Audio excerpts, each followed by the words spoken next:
Welcome to the Dirt Court Jesters Podcast, your home for dirt track racing across the country and right here in the Ohio Valley. This is Josh, and in episode 58, Kyle's on a tear. Ohio Speedweek hands it off to Pennsylvania, and Buddy goes to the bank. I hope you guys are ready to get dirty.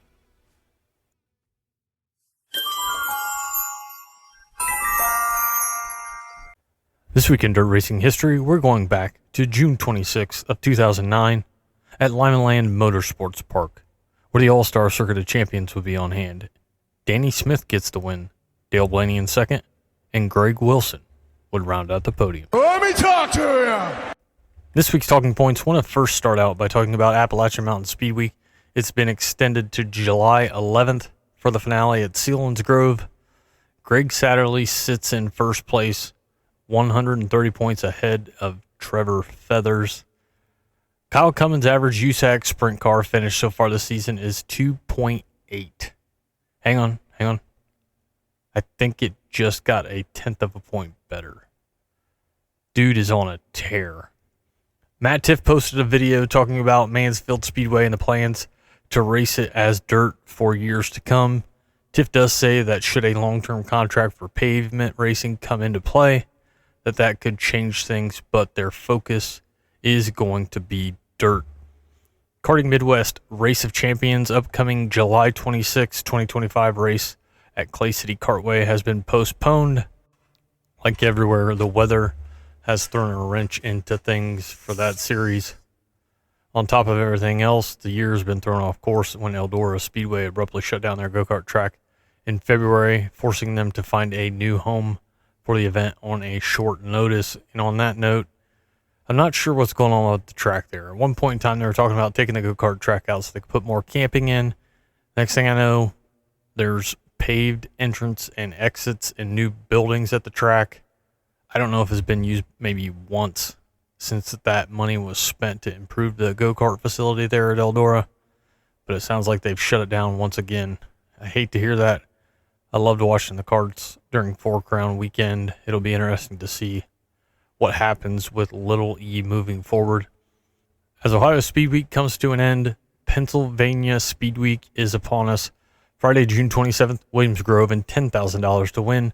Saturday, June 28th at Lincoln for $15,000. Sunday, June 29th at Baps for $12,000. Monday, June 30th at Lincoln for $10,000. Tuesday, July 1st at Grandview for $10,000. Wednesday, July 2nd, Port Royal and $10,000.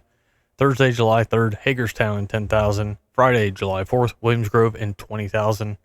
Saturday, July 5th, Port Royal and $15,000. And the finale, Sunday, July 6th at Path Valley and $10,000 to win. Anthony Macri looks to defend his championship and go for his third straight PA Speed Week title. And wrapping up this week's talking points, this is going to be the last episode for a few weeks.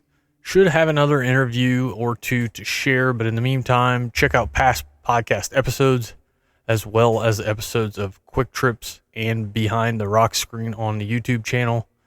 As always, like, share, and follow if you will. And thanks, everybody, for the support. Now let's go behind the rock screen. You're welcome to come on in. We'll bring out the moonshine and start telling lies and calling up the women. But no talk about racing. Come on. The number 22T stock car and modified from Lima, Ohio, Tony Anderson. Mr. Anderson, thanks for jumping on. Thanks, man. Thanks for having me. So I'm going to start it off real easy here. How did you get started in racing? Oh, boy. So in the early 90s, late 80s, I was a hot rodder. Had some street cars, put motors in them, hot rod around town, got speeding tickets, typical stuff. In 1992, I bought a stock car from Keith Rawson for $500. Back then, they were more or less bombers. Just kick the windows out and patch them up. And I wasn't interested in drive. I didn't know enough to drive yet. So I kind of put a motor in, built my own engine, and Ricky Bond drove it for a little bit, and then Bobby Keyser, the late Bobby Keyser, got in and raced it. And we did well with it, but it was kind of falling apart. The car needed some serious upgrading. So I was good friends with Jimmy Hutchinson, Henson's Frame and Axle at that time. And I went to him, said, "Hey, what can I do to upgrade this?" He's one of my sponsors. He said, "Man, that car is junk. We need to put you in something different." And old Bobby Keyser told me, "Look, man, if you're going to build something, why don't you drive it yourself?" So in the winter of 1992, in a stone driveway, I built a car between that winter and that next spring of 93. I rented a house on Harrison Avenue in Lima, and I built a car out of black plumber's pipe and still had the stock tilt wheel steering column. The key was in the same place. Had a boat gas tank in the back seat. I knew everybody's cars leaned to the left, and I didn't know why. So I took a torch and heated up my left side springs and shrink them down so my car leaned like theirs did. And I didn't know what I was doing. And I built that car and I took it to Millstream Speedway. The first 5 races of my career, I had to rent a U-Haul trailer. I didn't even own a trailer. And Limeland at the time was closed down yet. They weren't reopened yet. So I had to cut my teeth up there at Millstream. And we went up there and I broke a couple things the first couple nights. And the first night I went out in hot laps. So I thought, man, this is easy. I was drifting. I wasn't touching the brake. I was throttling it up and I had a thumper cam in it. And then they dropped the green flag in hot laps. And then I realized I was way out of my league. And so I stuck with it though. I was bound to determine I really wanted to do this. And about 5 weeks later, I flipped that car 7 times. Obviously, because the car wasn't built properly. And then Jimmy Hutchinson stepped up again. We bought a car from Bucky Swinehart, put it together. And my little engines would, I worked 2 jobs at the time, Nationwide Auto Parts and 5 Acre Auto Recycling. And I ran a boom truck at 5 Acre Auto Recycling, and they would let me take engines, 305s, 350s, whatever. So when I would take an engine, I'd stick the same Blue Racer cam in it and sheep lifters, and I would go race it. When it expired, I would pull my cam and lifters and my parts off of it, and I'd get another free engine. And then finally, Ronnie Preen, Senior and Junior, stepped up and sponsored us a motor. Me and my parents made a ton of I think it was snaky spoon baits, fishing baits, and we made a ton of those. And I finally won my first B main back then in the '90s. There were so many race stock cars that the B main cars didn't transfer to the A main. You got lesser money, and the top 3 got trophies. And I finally won my first B main. I think it was in 1994. And that really dug my teeth into it. Then I wanted more of that. That was pretty cool to win and get a trophy and park on the front stretch. And so then we just kept trying to improve. And in 1998, I think it was, my current car owner, Troy Breidenball, he sponsored me my first 9-inch forward rear end. I had GM rear ends. After the first 5 races where I rented a trailer, me and my dad, my good friend CJ Ricker, we got some free steel and I bought a couple mobile home axles. We built our own open trailer, and I built it high and open in the center so I could work on the car because I didn't have a garage, shop, or nothing. And we would change them 10-bolt rear ends between Fremont, Lima Land, Findlay. And at the time, I didn't want nothing to do with Eldora. And we would take the whole rear end out, 2 shocks and 4 control arm bolts and a couple brake lines, take the whole rear end out, put the other rear end in. We had welded S10 7.5-inch rain gears, ring and pinions in them. And when we went to 9-inch forward, that was so much easier than changing the whole rear end, just change the gear. And then the following season, 99, he sponsored my first roller cam. And then we really started stepping up. I won a championship in 95, was my very first championship. It was Millstream Speedway. The very following year, it was called Flag City Motorsports Park, the same track, different owner. And I won that championship too, just from being consistent. I was never the fastest car there.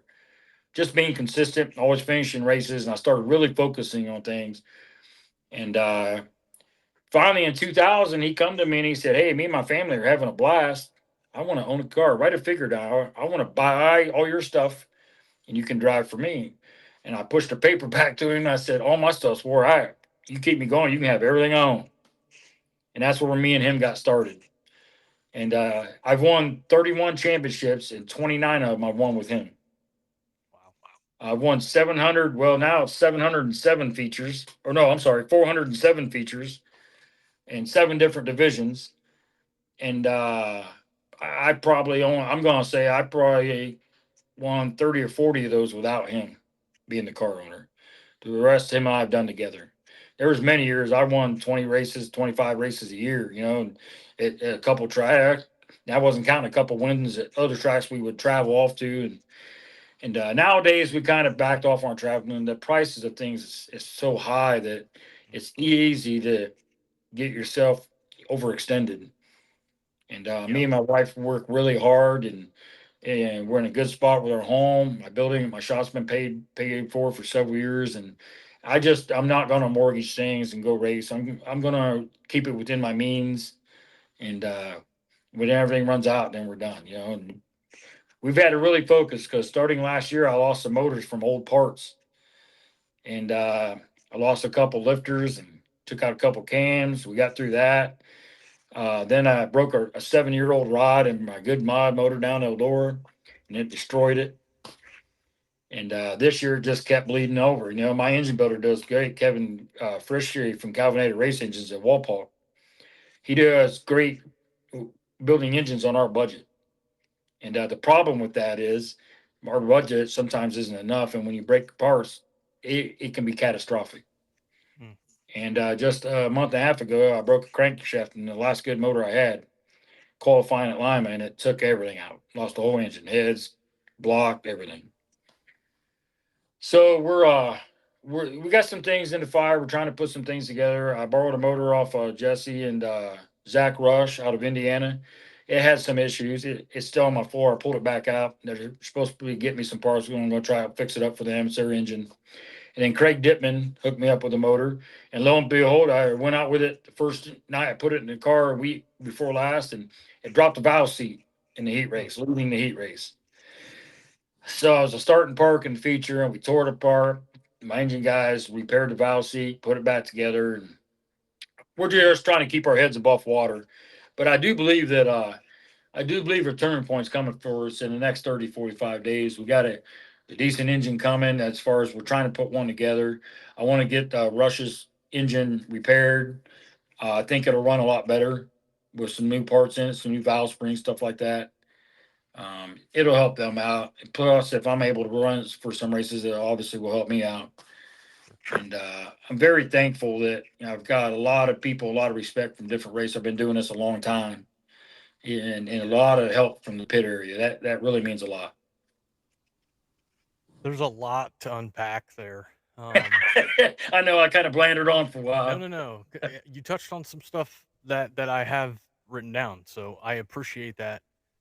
I mean, a couple things that I think I want to start touching on right now is, though, number one, you talked about when you started in stock cars and finances, how they are. This is a conversation that I have with anybody and everybody when we talk about things. I remember being a kid and going to Lima Land. That's where I grew up, going to the racetrack when stock cars were stock cars. Now stock cars are modifieds. The modifieds are late models, and all of that's got financial repercussions with it. So how big of a difference is it to you driving a stock car today compared to when you started?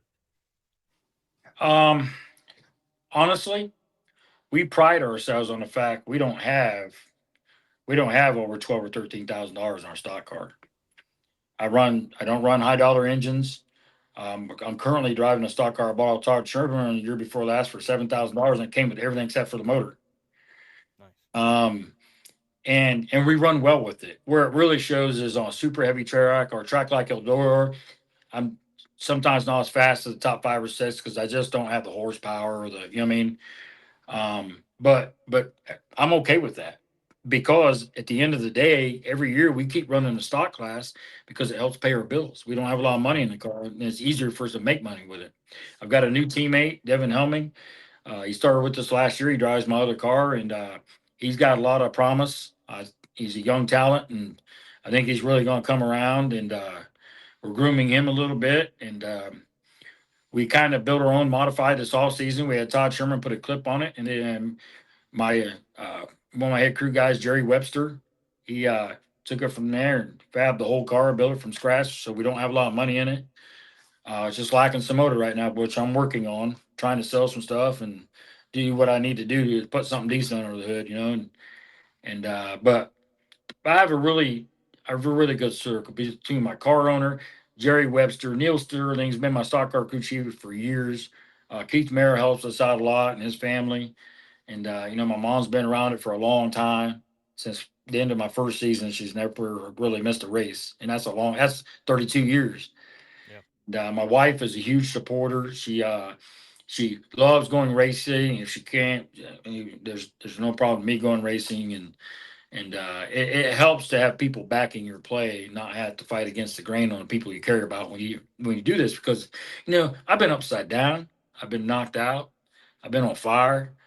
It just things are going to happen sooner or later if you do it long enough, and you have to be able to march forward. I tell everybody, keep your eyes out of the rearview mirror and just onward, and Yep. things will work themselves out sooner or later. Yeah. So perhaps I should have asked that question differently. Do you see a difference in the stock cars? I mean, to me, it's significant, but I think you're the also biggest doing it. I think the biggest difference, I mean, for years we ran leaf spring stock cars, and the guys that were doing it, racing a lot, me and several others, figured things out with them. You know what I mean? Mhm. The way they reacted, they would look like leaf spring stock cars and go out there and carry left front 5 inches in the air and dig. But I think I know suspensions have changed, but I think the biggest thing that's changed in that class is under the hood, the money being spent, the horsepower, the technology. I think that's the biggest difference. Stock cars are 2.5 seconds faster than they were 10 years ago, per lap. And that's a big deal, And if you're asking my opinion, I think that's where I see the biggest difference is under the hood, the money spent on the engines.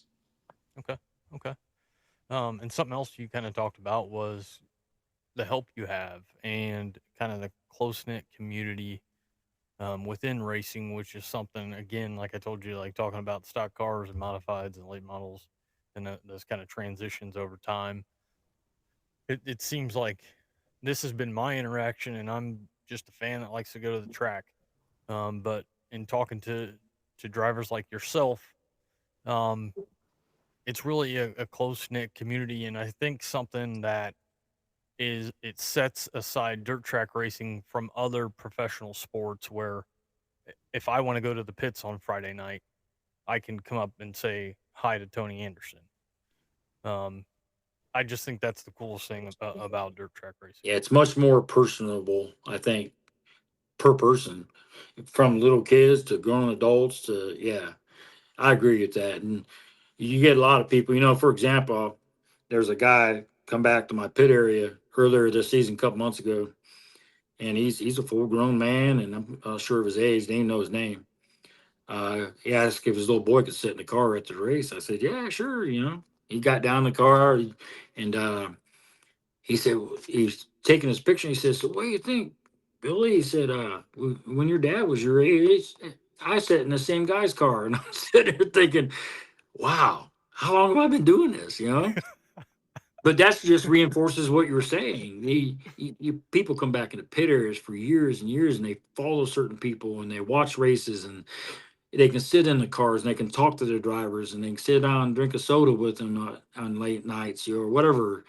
And most of the drivers are really cordial as far as working with the kids. I personally been giving my feature wins trophies away for the last 8, 9 years, um, to kids in the stands or people in the pit area, and it's just part of it, and you don't see that at the higher levels, and it's hard to get these drivers, even in like the Outlaw Series, some of the bigger leagues.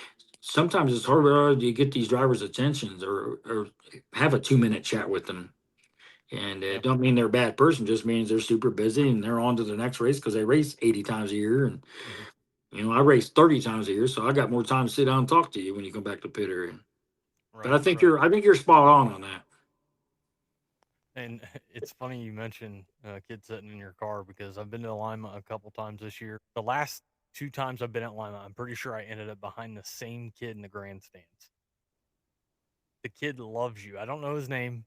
I just know when you're on the track, he's there with his dad. He is super excited to see you out on the track. That is awesome. That is awesome. Yeah, they were lined up at the fence when we won that race a couple weeks ago over there, and I won at Montpelier about a month ago in the Super Stock over there, Indiana, and same way over there. I mean, it just when you hear all them cheers and see all the kids jumping up and down, and it's awesome. That's not why I race. I don't race to win.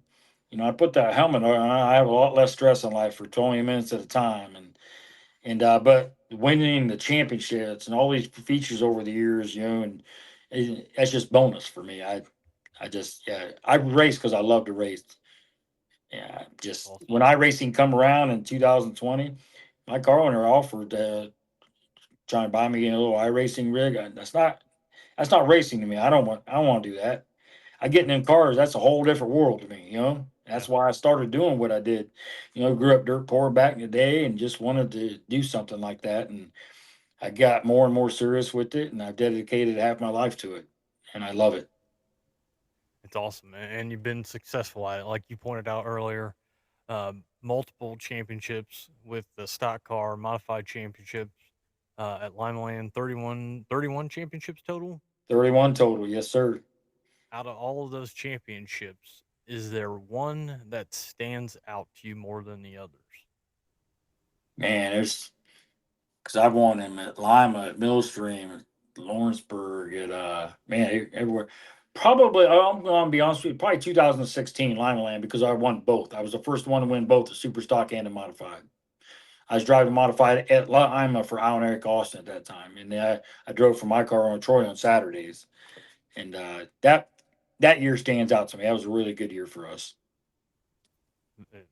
Man, that's impressive. I we talked about Lima, and I can remember. I mentioned I grew up going there, and it was probably the late '80s when I first started going there. Um, and I can remember seeing you back in the day.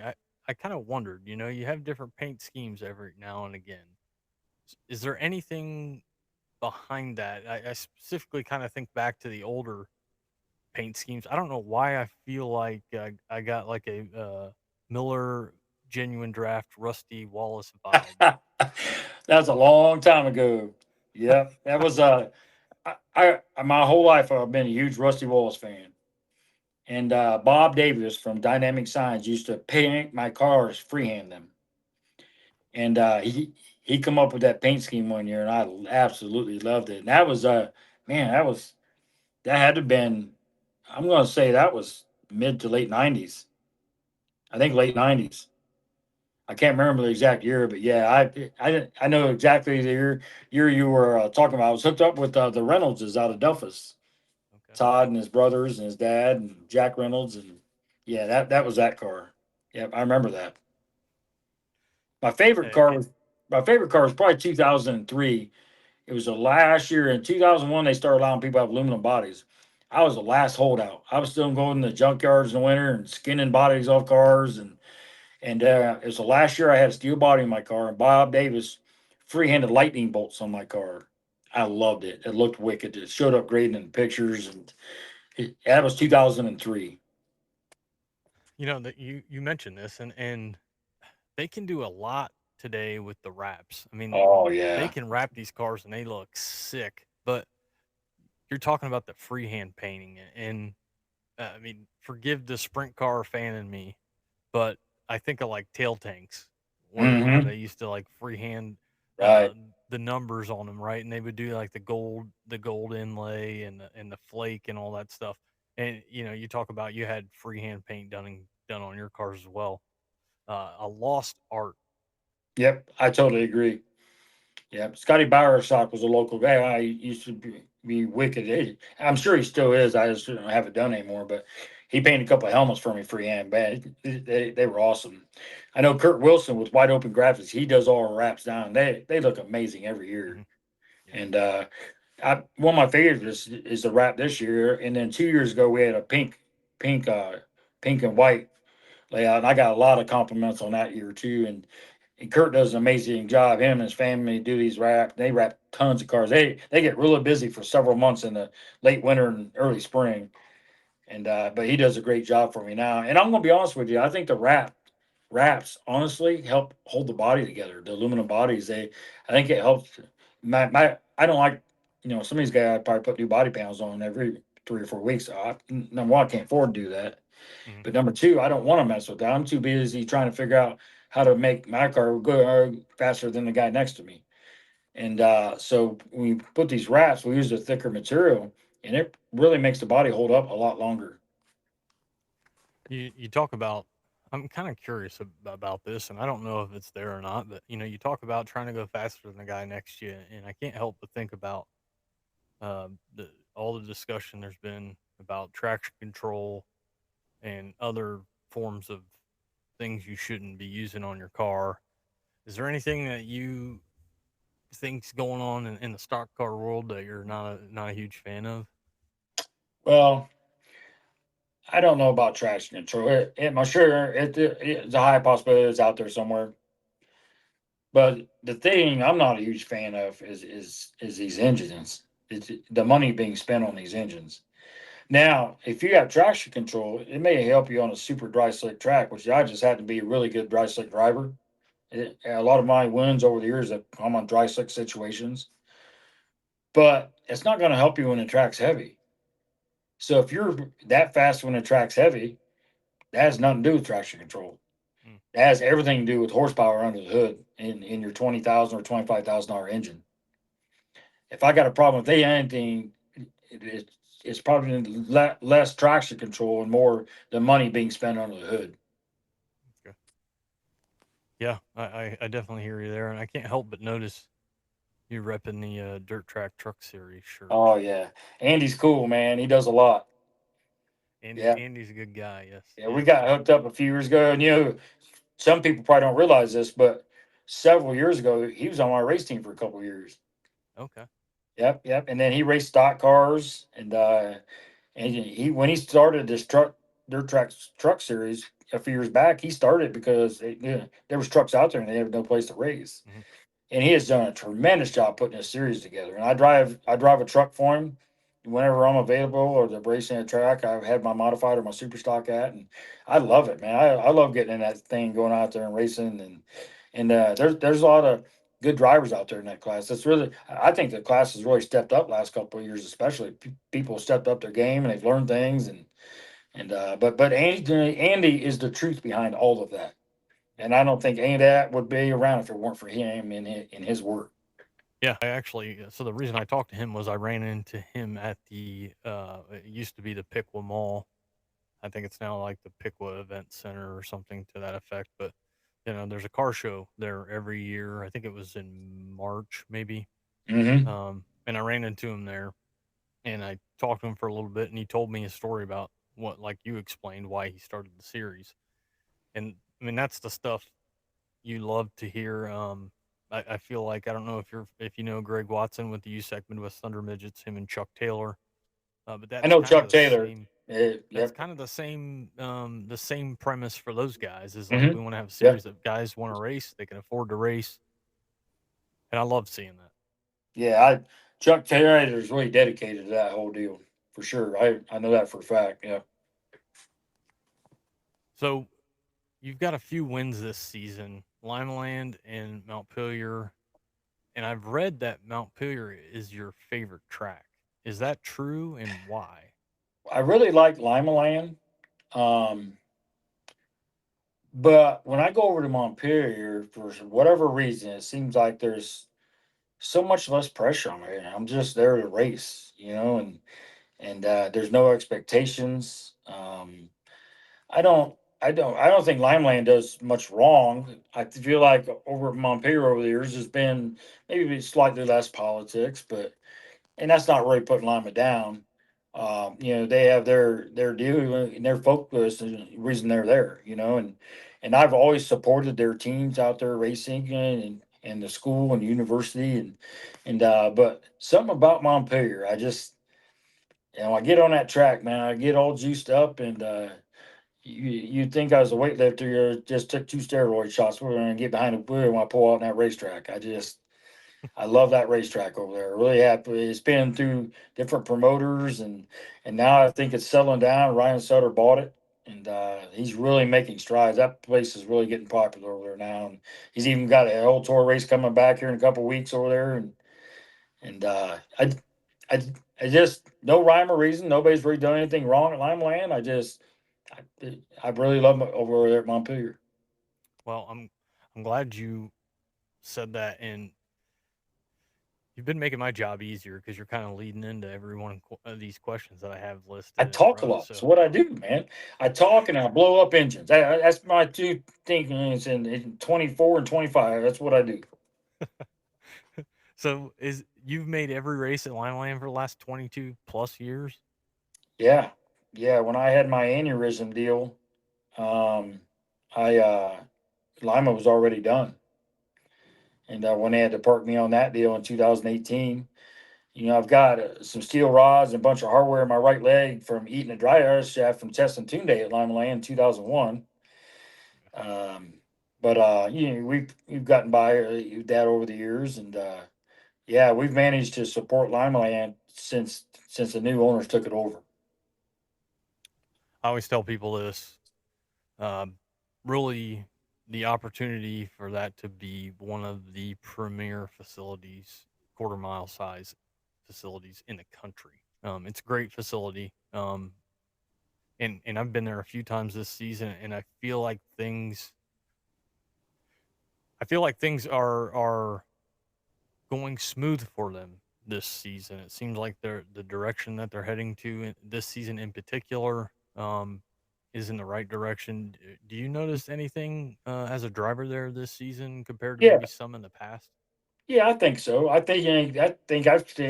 started seeing some headway last year, and I've seen they made more improvements this year, and they're trying. It's not from lack of effort over there. It really isn't. I've known some of the people that organize and run that speedway for years, and it is not from lack of effort. They're trying to make things better for the fan and for the racer, as far as the track surface and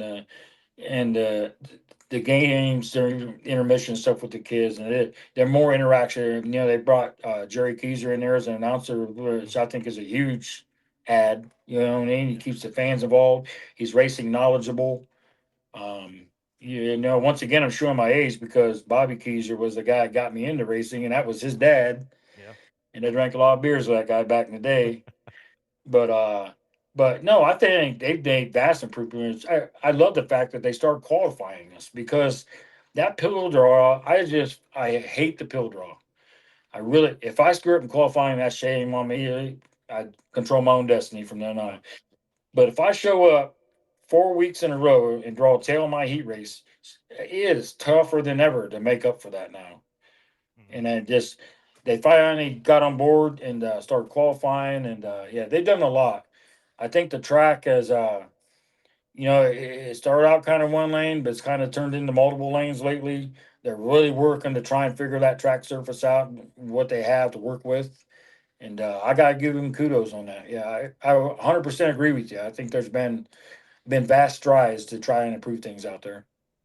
Yeah, I was there a couple times. One for was the USAC Midwest Thunder Midgets for the Mike Striker Memorial. The other one was when they had Boss. Boss was there, and it actually started raining during that feature race. Mm-hmm. But that was some of the best racing I'd seen in a while. Right. I remember that night. Yeah, I think that's the night my stock car broke. Yeah, I think you're Yep. right. I think you're right. Or lead, that was the Keyser Memorial, wasn't it? I believe you're correct. I was on the pole leading on the first lap, dumped the throttle going to 3, and all heck broke loose underneath the car, tore everything up.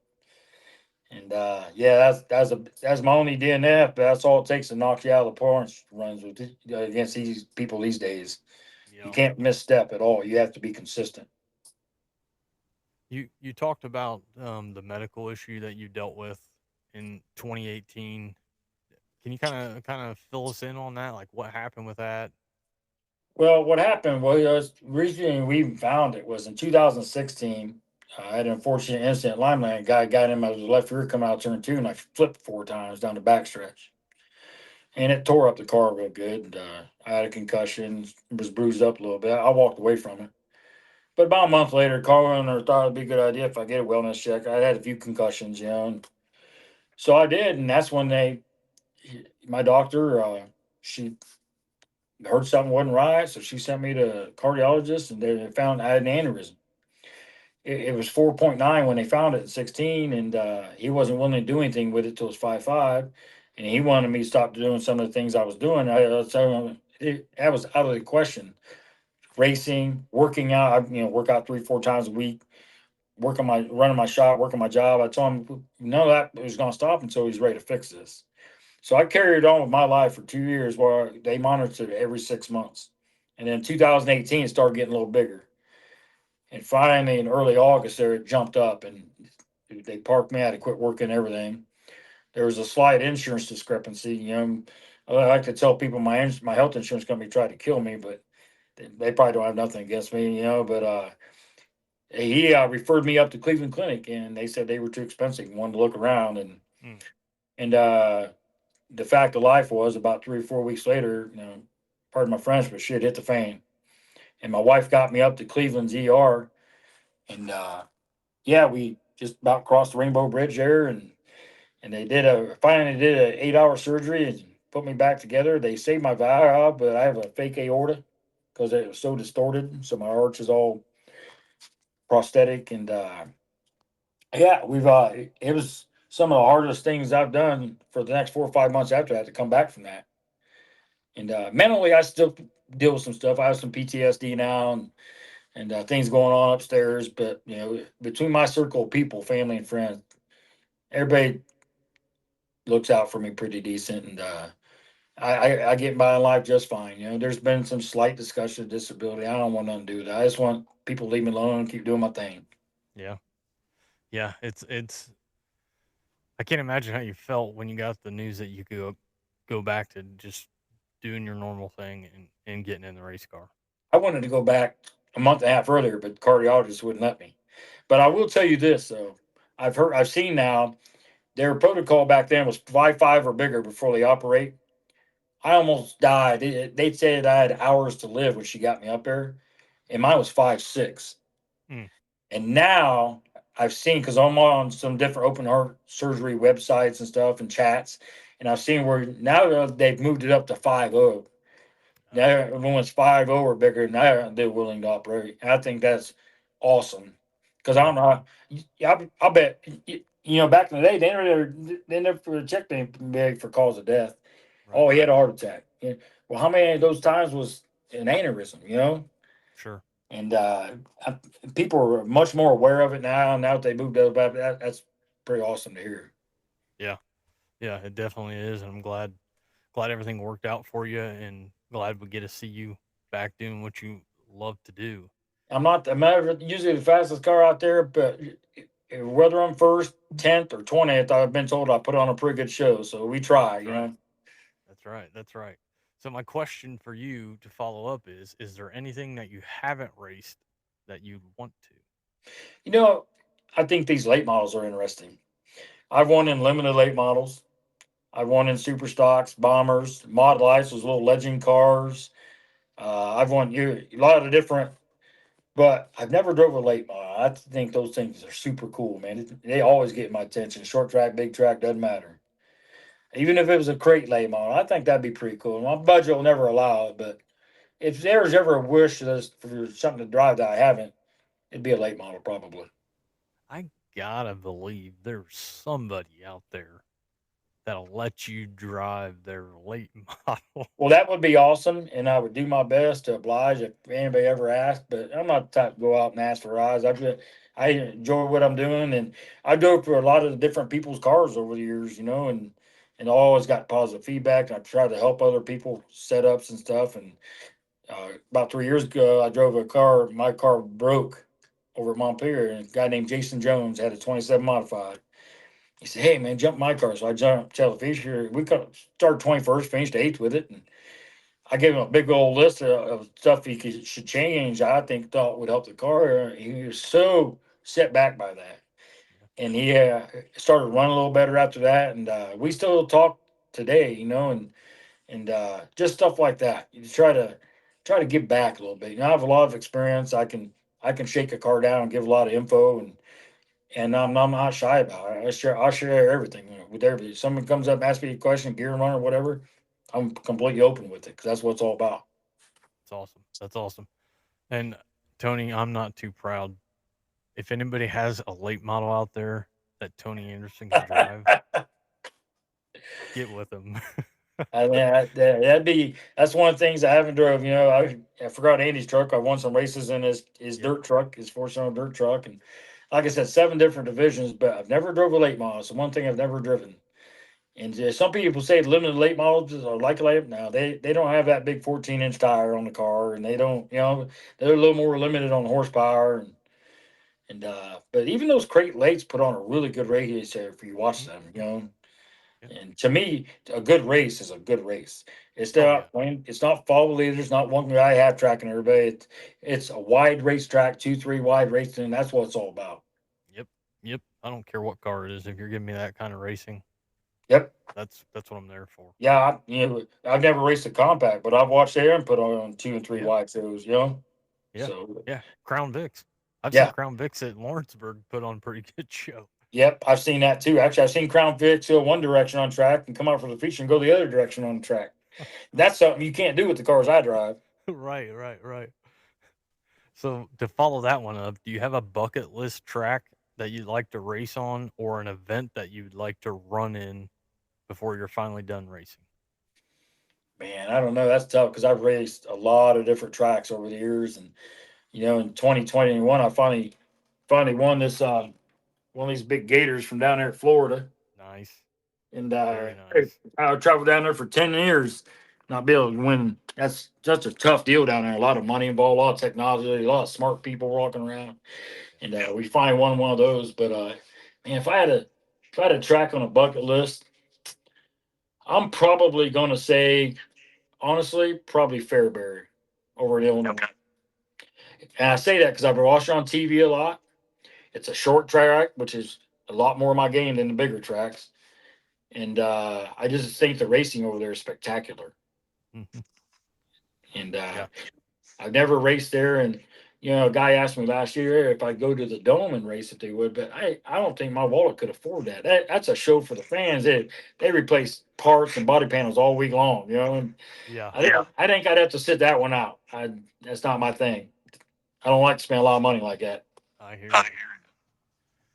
All right. So we're about to wrap this up. And before we do that, I've got 10 questions for you. I'd like you to answer as quickly as you can. All right, so I'll put my glasses on to answer these. That way I'm smarter. At least I look smarter. All right. Question number 1: celebrity crush growing up. Jennifer Aniston, Friends, Rachel, Yep. Yep. I'm there with you. Favorite cartoon. Bugs Bunny. Do you have a favorite pro wrestler? I haven't watched wrestling in a while, right? But back in the day, it was the Ultimate Warrior. Oh, very nice. Very nice. Do you have a favorite song or a favorite album that you like to listen to? I like a lot of Eric Church, Jelly Roll. I like listening to rap. I'm kind of open. Okay. Nice, nice, nice. Do you have a favorite movie? Probably Lethal Weapons, all of them. Okay, okay. Favorite vacation spot? Well, I don't usually get a vacation, but me and my wife got married almost 10 years ago down in Key Largo, Florida. And Okay. that was pretty nice. Got married right there on the beach. Nice. I like that. I like that. So I'll count that as my favorite vacation spot. Yeah, I've got that question in here, and I think pretty much everybody gives me the same answer because you guys are all racing all summer long, and it's hard to get Right. get the vacation when you're racing. So Yep. I hear you on that one. Something few people know about you. Few people know about me. I used to be a track star in high school.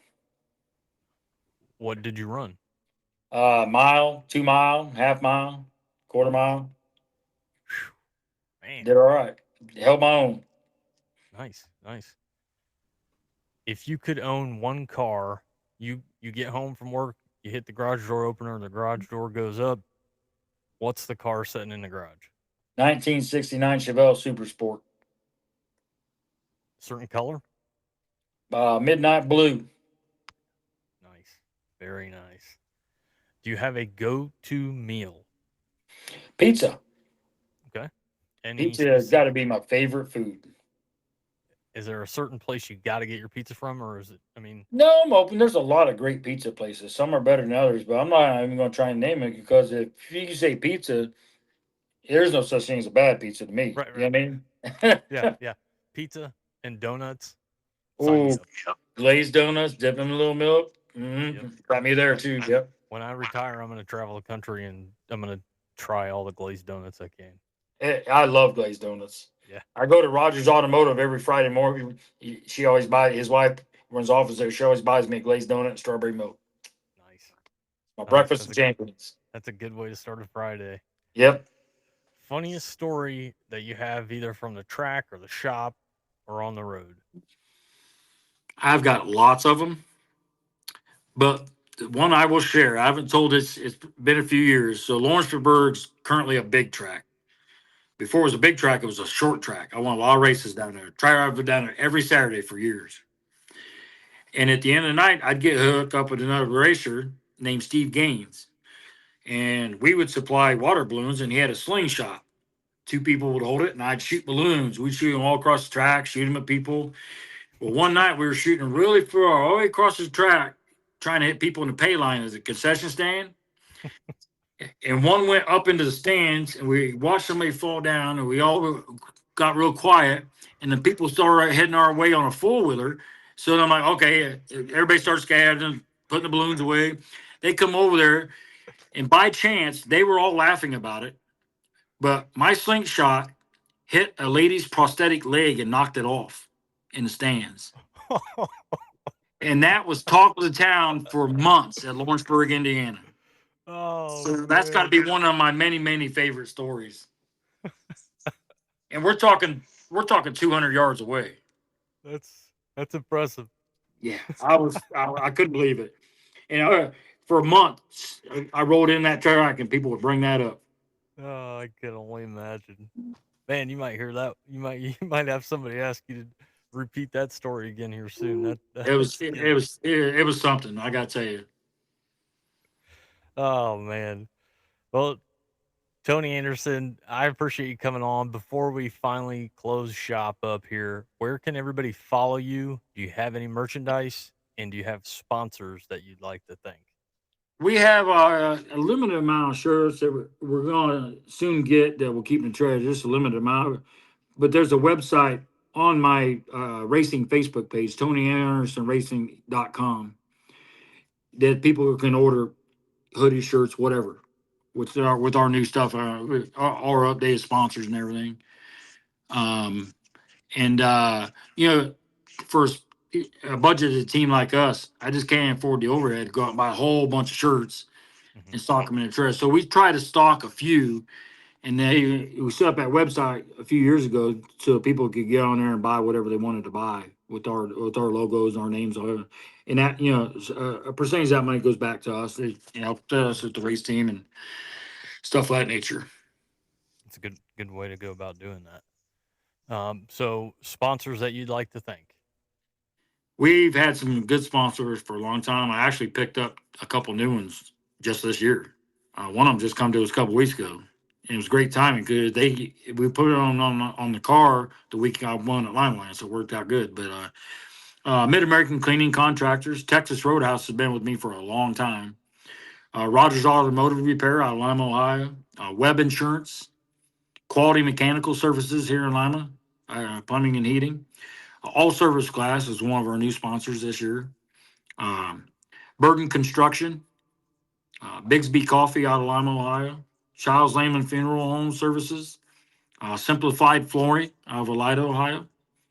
Graymeyer Painting Services out of Lima. BSW, they're based out of Lima. And then, of course, TNT Auto Repair, that's my business. And I don't know if anybody does more than me and my people do for the team. So, but all of these sponsors are well appreciated, and we've had some followers for a long time, and I really appreciate that too. People just love racing and good racing, and we don't go out there and beat and bang and tear our stuff up a lot, and it's all about respect. Yeah, definitely. Well, Tony Anderson, driver of the number 22 stock car and modified, thanks for coming on. I appreciate it, man. And if I had to thank anybody else, I'd thank my longtime car owner, Troy Bridenball. And then I want to thank Dylan Wooding. He runs the 3W Modified. Him and his family have done a lot for me over the years. I mentioned Dittman earlier, loaning us a motor, and the Rushes, Jesse and Zach Rush, loaning us an engine. And I just appreciate everybody out there that follows racing. Even if it's not me, just follow racing, support it, man. A lot of people love it. So just keep following it and helping it grow and thrive. Thanks for having me. As always, want to give a shout out to a Victory Fuel. From Purple Potion to Throttle Punch to Lucky Lemon, fueled by electrolytes, charged with vitamins, and kid-friendly.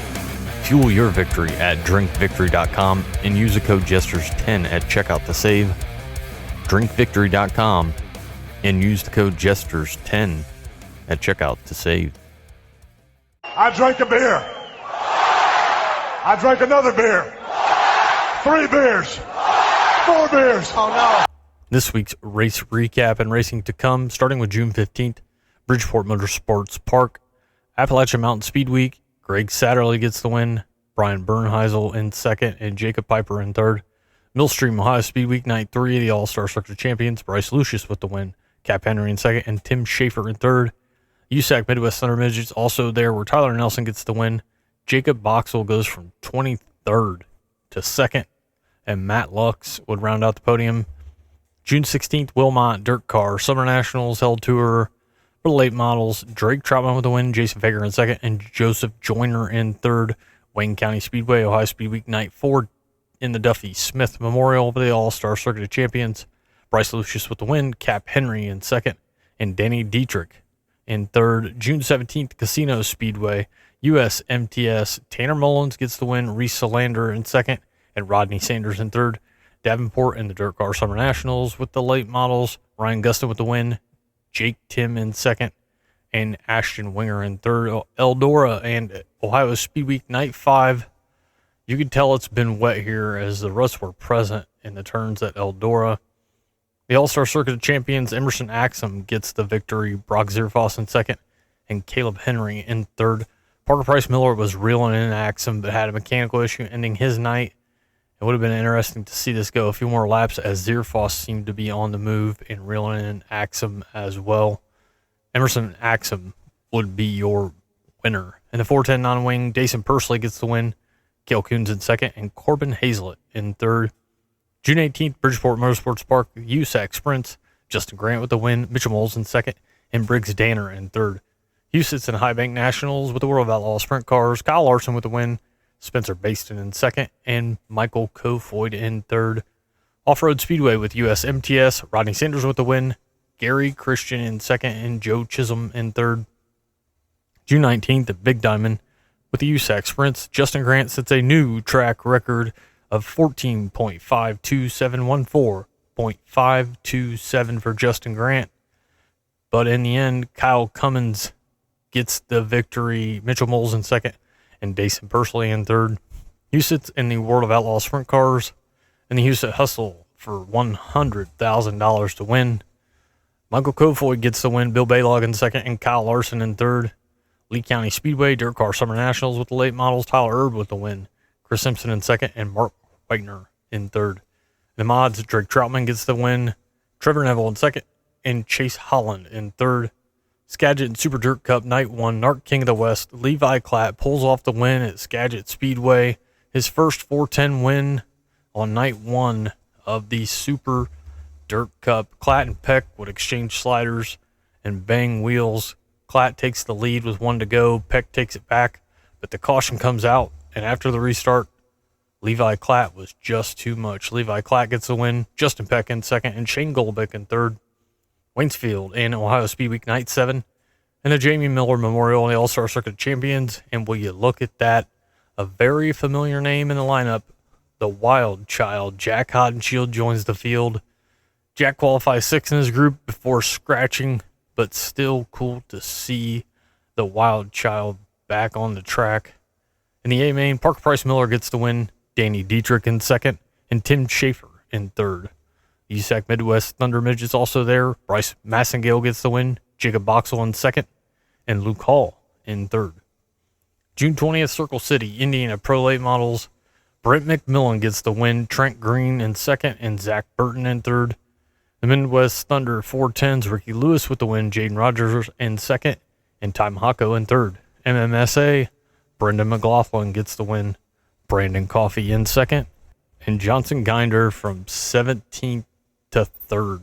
The Crown Vics, Cody Hardcastle gets the win, Chris Hahn in 2nd, and Nathaniel Stoner in 3rd. Sprint Karts, Adria Johnson with the win, Bill Ham in 2nd, and DJ Duncan in 3rd. Grub Getters, Rick Howard Jr. from 13th to the win, Max Eads in 2nd, and Zach Connor in 3rd. Cole Rotten will go from 27th to 4th. Hilltop Speedway in the late models, Kyle Moore gets the win. In the modifieds, Kyle Moore once again. 270 micros, the Mouse, Kenny Jacobs with the victory. The Mod Lights, Jake Bowman with the win. And the 4 cylinders, Justin Cranmore gets the victory. Moving to Houston and High Bank Nationals with the Royal Outlaw Sprint Cars. Bill Baylog with the win, Michael Kofoid in 2nd, and Garrett Williamson in 3rd. I-55 in the Summer Nationals and the Super Late Models, Bobby Pierce with the win, Tim McCready in 2nd, and Ryan Gustin in 3rd. Ashton Winger will go from 20th to 5th in this one. In the mods, Treb Jacoby gets the win, Ethan Dotson in 2nd, and Trevor Neville from 13th to 3rd. Power Eye Extreme Midgets, Kenny McIntosh with the win, Carter Surf in 2nd, and Gavin Miller in 3rd. I-96 GLSS, Jared Hortzman gets his 100th win, Jack Nichols in 2nd, and Keith Sheffer Jr. in 3rd. Lyman Land for the 90th anniversary race. Track was dusty at the beginning, but after some water, it actually knocked the dust down. Water before the feature as well, but the dust kind of came back. That said, they've still been improving this season. Good to see what's going on there at Lyman Land. In the GLTS feature, Sean Westerfield gets the win. He was driving the middle, and nobody was catching him. Sean Westerfield with the victory. Max Adams in 2nd, and Mike Miller in 3rd. In the mods, Dylan Nussbaum will get the victory. Dylan Woodling in 2nd, and Todd Sherman in 3rd. Stock cars, Todd Sherman gets the win. Eric Kinney is 2nd, and Zach Rush in 3rd. Lincoln Park Speedway Fast Power Eye, and Parker Price Miller gets the victory. Emerson Axum in 2nd. Xavier Doney rounds out the podium. Moeller Ohio Speedweek Night 8 All-Star Circuit Champions. Cole Duncan with the win. Nate Dussel in 2nd, and Danny Dietrich in 3rd. Sport Mods, Jeremy Freeman gets the win. Jimmy Lennox Jr. in 2nd, and Connor Carell in 3rd. Compacts, Frankie King with the win. Christopher Meyer in 2nd, and Jacob Todd in 3rd. Legends, Quade Schoonover with the win. Lucas Mannion in 2nd, and Casey Ulm in 3rd. Skagit in the Super Duper Cup Night number 2, Narc King of the West. Justin Sanders with the win. James McFadden in 2nd, and Tanner Holmes in 3rd. Route 66, 12th Annual Amarillo Ambush Night 1, Topless USMTS. Mark Smith with the win. Terry Phillips in 2nd, and Tanner Mullins in 3rd. Williams Grove in the USAC Sprints, Kevin Thomas Jr. gets the victory. Kyle Cummins in 2nd, and Briggs Danner in 3rd. June 21st, Atomic Ohio Speed Week finale in the Dean Niddle Memorial with the All-Star Circuit of Champions. Cap Henry Rex in his heat, and his championship hopes are gone. Man, it was rough to see it end for Cap the way it did. In the A, apparently lining up was hard to do. Couple cautions in the feature, and it took multiple laps to get the lineup straight. I'm not sure what was going on there. But in the end, the man from Pennsylvania, Danny Dietrich, gets the win and secures the Ohio Speed Week Championship. Danny Dietrich with the win, Ryan Smith in 2nd, and Tim Schaefer in 3rd. In the USAC Midwest Thunder Midgets, Zach Weigel will get the victory. Bryce Massengale in 2nd, and Tyler Nelson in 3rd. Ohio Valley Late Models, Zach Milby with the win, Steven Dotson in 2nd, and Miles Cook II in 3rd. Batesville ASCS, Blake Hahn with the win, Brady Baker in 2nd, and Jason Martin in 3rd. Florence, Ohio IMCA 305's Jacob Stickle gets the win, Bradley Geldridge in 2nd, and Jordan Welch in 3rd. In the late models, Trent Green with the win, Nicholas Bird in 2nd, and Connor Mertens in 3rd. Modifieds, Matt Hamilton with the win, Ryan Thomas in 2nd, and Colin Green in 3rd. In the Hornets, Justin Dalton gets the win, Corbin Dalton in 2nd, and Lucas Walters in 3rd. Crown Vics, Nick Scheck gets the win. Jeffrey Cranmer in second, and Jeremy Kelly in third. Legend Steve Parton with the win. Colton Brock in second, and Quade Schoonover in third. Huset's and High Bank Nationals, $250,000 to win. In the World of Outlaw Sprint Cars, and Buddy goes to the bank. Buddy Kofoid gets the win and the $250,000 check. Bill Baylog with a very solid weekend there and a nice second place finish. And Sheldon Hodenshield would round out the podium. Garrett Williamson also had a pretty good weekend there at Houston. It's good to see him and Bill Baylog having a nice weekend. I-55 in the World of Outlaw late models. Drake Troutman with the win. Mike Harrison in second, and Brian Shirley in third. Tyler Erb would go plus 17 in that one. The Extreme Power Eye Midgets also on hand. Jacob Denny from 15th to the win. Kenny McIntosh in second, and Gavin Miller in third. Lawrenceburg in the modifieds, Carson Freeman gets the win. Jeremy Freeman in second, and Hunter Conley in third. Moving to the Hornets, Kevin McCoy gets the victory. Ryan Paccio in second, and Alex West in third. Moving to the stock cars, Will McRoberts gets the win. Eli McRoberts in second, and Travis Boot in third. In the Crown Vics, Brandon Cranmer gets the victory. Michael Cranmer in second, and Nathaniel Stoner in third. Lernerville in the Firecracker 100 finale with the Lucas Oil late models. Jonathan Davenport does it again. Jonathan Davenport gets the win. Ricky Thornton Jr. in second, and Max Blair in third. Chubb Frank would go plus 16 in that one. Mudlick Valley late models. Michael Chilton gets the win. Seth Daniels in second, and Nikki Pennington in third. Mods, Mason Bilyeu gets the victory. Tyler Allison in second, and Mikey Wilson in third. SCDRA, Jamie Harper with the win. Christopher Meyer in second, and Jerry Gibson Jr. in third. In the KDRA Bombers, Robbie Lewis gets the victory. In the Sport Mods, Caleb Creech with the win. Hornets, Jamie Harper gets the victory. Paragon of the Power Eye 410 Fast, Joe B. Miller with the win. Noah Gass in second, and Sterling Kling would round out the podium. Plymouth Dirt Track IRA, Kelby Watt with the win. Jake Newman in second, and Blake Nemi in third. Port Royal USAC Sprint Cars, Justin Grant with the win. Briggs Danner in second, and Kyle Cummins in third. USAC Silver Crown, Dason Pursley with the win. Justin Grant in second, and Mitchell Moles in third. Route 66 in the 12th annual Amarillo Ambush finale. Topless US MTS, Kyle Strickler with the win. Rodney Sanders in second, and Reese Solander in third. Skagit in the Super Duke Cup finale. Narc King of the West, Trey Starks with the win. Tanner Holmes in second, and James McFadden in third. As I'm recording this, June 22nd, Action Track USA is going to have USAC Sprints. Lincoln with the Dirt Car Summer Nationals, and Terre Haute Action Track with Fast and Power Eye 410 Sprint Cars. As I'm wrapping up the race recap, I received a message from Todd on social media, and he provided me with his weekend summary, which is as follows. Kofoid dominates Huset's, wins both big money races. Third and second for the other two races, $350,000 from the bank of Gravel's car owner and sponsor.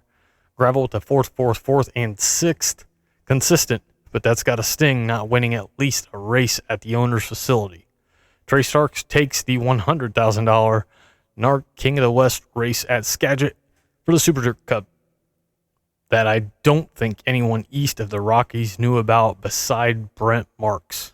Thanks to Todd for his weekend recap. If you guys want to provide me with your weekend recap, feel free to message me on X or Facebook at Dirt Court Jester, and I'll be happy to share it. Now moving to racing to come, June 23rd, Independent Speedway and the World of Outlaw late models. June 24th, Springfield Raceway Dirt Car Summer Nationals. June 25th, Tri-City Speedway Dirt Car Summer Nationals. June 26th, I-94 in the World of Outlaw late models. Lucas Oil Speedway is going to have High Limit. Macon Speedway with the Dirt Car Summer Nationals. June 27th, Bloomington Speedway is going to have IRA. Farmer City Raceway with the Dirt Car Summer Nationals. River City Speedway with the World of Outlaw late models. Winchester Speedway and USAC Silver Crown. Attica Raceway Park 410s and 305. Cedar Lake Speedway with the World of Outlaw Sprint Cars. Lake Cumberland Speedway with Hunt the Front. Limeland Motorsports Park in the American Late Model Ironman Series, Lucas Oil Speedway with Kubota High Limit, Mississippi Thunder Speedway with WHTL, Busch Light Night, Moeller Raceway Park and the Dwayne Ragland UMP Modified Memorial and $3,000 to win, Ohio Valley Speedway in the Mid-Season Championship, Penton Raceway is going to have USCS, Raceway 7 is running Tri-City Motor Speedway with GLSS, Tulsa Speedway with ASCS, and Williams Grove with Pennsylvania Speedweek.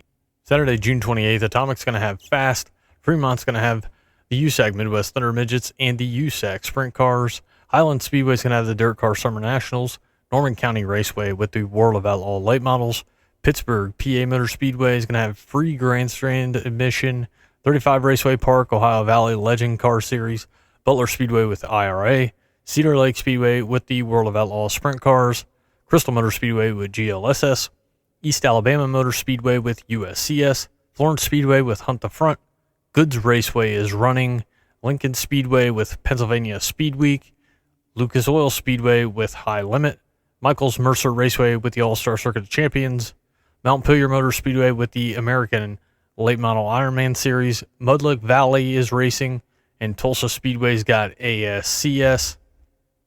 Wrapping it up on June 29th, BAPS with Pennsylvania Speedweek, Clarksville with the Dirt Car Summer Nationals, Millstream with USAC Sprint Cars and AFCS 305s, and Natick Speedway with the World of Outlaw Late Models. Goodbye. Mwah! And good night, bang. Thanks as always for listening to the Dirt Court Jesters podcast. Follow us on Spotify, X, Facebook, and YouTube. And we hope to see you guys at the track.